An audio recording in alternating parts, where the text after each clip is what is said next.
आज की इस दुनिया में हमारी ज़िंदगी इंटरनेट के बिना नहीं चल सकती। हमारी पर्सनल कन्वर्सेशन से लेकर के ऑनलाइन बैंकिंग तक, वर्क फ्रॉम होम से लेकर सोशल मीडिया तक, हर जगह हम अपने आप को इंटरनेट से घिरा हुआ पाते हैं। इमेजिन करिए कि बिना मोबाइल या कंप्यूटर के हमारी लाइफ कैसी होगी। अब ऐसे में ये सोचना बहुत ज़रूरी हो जाता है कि जिस इंटरनेट, मोबाइल या कंप्यूटर के बिना हम अपनी लाइफ को इमेजिन भी नहीं कर सकते, अगर ये सारी चीज़ें सिक्योर ना हो और कोई इन्हें हैक कर ले तो हमारा पर्सनल कंप्यूटर, जिस पर हम अपनी प्राइवेट फाइल्स स्टोर करते हैं, वो प्राइवेट ना रहे और लीक हो जाए।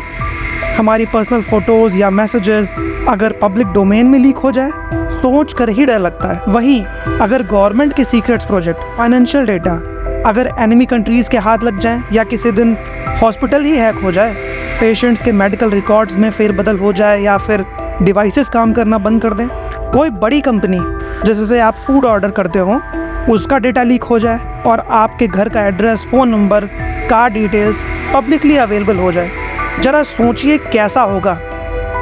अब ध्यान देने वाली बात यह है कि ये सब हो चुका है और अभी भी हो ही रहा है। कि भारत में पिछले 3 वर्षों में साइबर अपराध की घटनाओं में लोगों के साथ 10,319 करोड़ रुपए की ठगी हो चुकी है। With the rapid increase of tech use, data protection as well as cyber security become very, very important.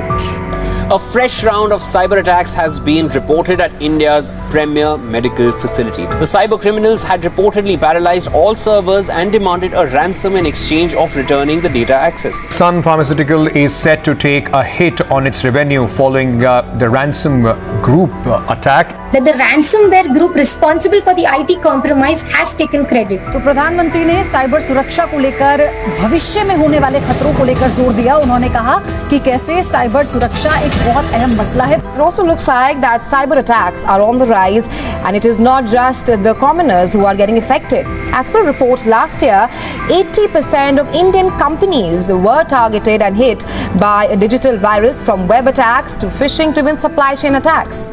पूरे वर्ल्ड में साइबर क्राइम बढ़ता ही जा रहा है और प्रिडिक्ट किया जा रहा है कि साइबर अटैक्स और साइबर क्राइम से होने वाला लॉस 2028 तक 13.82 ट्रिलियन यूएस डॉलर तक हो जाएगा। यानी कि इंडिया की एस्टिमेट जीडीपी जो कि है 3.7 ट्रिलियन, उसका 3 गुना। ऐसे में आईटी कंपनीज ने साइबर सिक्योरिटी को एक future proof, highly secure career की कैटेगरी में डाल रखा है। इंडिया की जानी मानी कंपनी टीसीएस या फिर वर्ल्ड की टेक जाइंट आईबीएम, सबने ही साइबर सिक्योरिटी को अपनी टॉप प्रायोरिटी पे रखा हुआ है। जहां बाकी डोमेन्स में ले ऑफ हो रहे हैं, साइबर सिक्योरिटी की डोमेन ऐसी डोमेन है जहां पे अभी भी हायरिंग चल रही है और जहां पे वर्कफोर्स की भारी कमी है। Sticking with cyber, as U.S. businesses try to stay one step ahead of the hackers, cybersecurity professionals are in super high demand.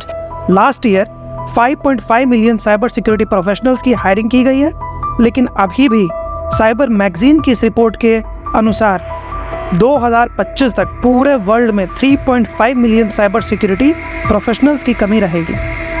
तो आपको इतना तो समझ में आ गया होगा कि कितनी इम्पॉर्टेंट फील्ड है ये, और अगर आप अपना करियर इस फील्ड में बनाना चाहते हैं तो आपका करियर रिसेशन प्रूफ और ले ऑफ प्रूफ हो जाता है। और एक मज़ेदार बात यह भी है कि अगर आप घर बैठ के पैसा कमाना चाहते हैं तो इस डोमेन में ये पॉसिबल है। आप बग बाउंटी कर सकते हैं, यानी कि बड़ी बड़ी कंपनीज़ की वेबसाइट में या उनके नेटवर्क में बग ढूंढकर उनको इन्फॉर्म कर सकते हैं और इसके बदले में वो आपको पैसे देते हैं। मैंने IBM, OnePlus, Nokia, Intel, government of India और ना जाने कितनी फर्म्स में बग निकाले हैं और उसके बदले में उन्होंने मुझे रिवॉर्ड दिया, एक्नॉलेज किया है।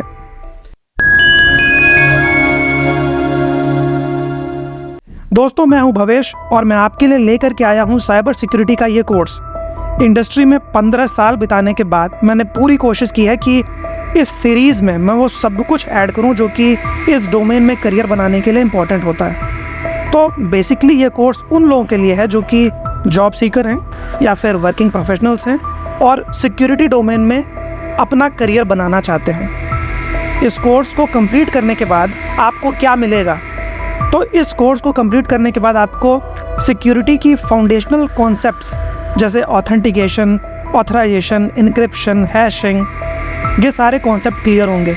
साथ ही साइबर सिक्योरिटी के वेरियस पिलर्स जैसे कि mobile security, web security, infrastructure security, offensive security, cloud, threat modelling, bug hunting, ये सारे कॉन्सेप्ट्स और ये सारे एरियाज़ के बारे में पता चलेगा। सिक्योरिटी के डिफरेंट एरियाज़ में जानने के लिए जो बेसिक नॉलेज की ज़रूरत होती है वो नॉलेज आपको इस कोर्स से मिलेगी। इसके बाद आप अपने सेलेक्टेड सिक्योरिटी डोमेन में जिसमें भी आपको करियर बनाना है ईजिली बना सकते हैं। तो उस डोमेन में जाने से पहले जो मैंडेटरी नॉलेज है वो नॉलेज आपको इस कोर्स से मिलने वाली है। इस कोर्स को करने के बाद आप फ्रेशर्स लेवल पे किसी भी कंपनी में अप्लाई कर सकते हो और ईजिली इंटरव्यू को क्रैक कर सकते हो। तो शुरू करने से पहले जान लेते हैं कोर्स की प्री रिक्विजिट्स। तो आपको चाहिए एक लैपटॉप जिसमें एटलीस्ट 8 GB रैम हो और मिनिमम 3 घंटे का टाइम आपको हर दिन लगेगा अगले 3 महीने तक के लिए। तो चलिए शुरू करते हैं ये वाला कोर्स और बने रहिए मेरे साथ इस कोर्स में आखिरी तक, क्योंकि ये कोर्स आपकी ज़िंदगी बदल सकती है।